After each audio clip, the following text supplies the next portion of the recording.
Olá, meus amores! Mais um dia juntinhos, não é isso? Vamos lá agradecer ao Papai do Céu, que a gente não pode esquecer, né? Juntando as mãozinhas, fechando os olhinhos, vamos orar com o tio Eliane. Papai do Céu, te agradeço por este dia. Abençoa a mamãe, papai e toda a minha família. Abençoa os meus coleguinhas, a minha titia, o meu país. Amém. Como passaram de final de semana, meus amores? Espero que todos bem se cuidando, né?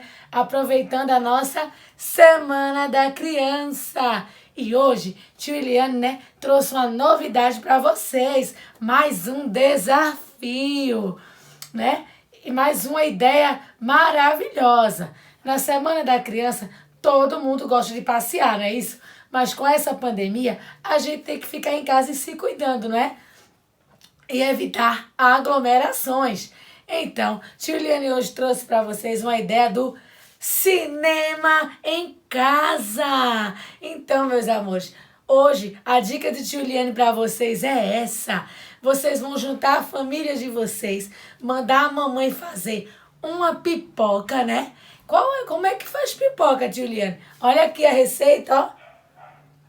Milho de pipoca, né? Você bota uma xícara de milho de pipoca, 2 colheres de óleo, 1 colher de manteiga e coloca, ó, numa panela tudo no fogo lá, que vai fazer uma pipoquinha deliciosa, tá bom?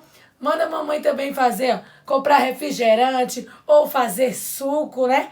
E se sentar aí, ó, na salinha de vocês e colocar um filme maravilhoso que vocês adoram para assistir. E essa é a dica de hoje, né, de tio Eliane para vocês da Semana da Criança, né? Assistir um ótimo filme que vocês adoram junto com a mamãe de vocês, tá bom?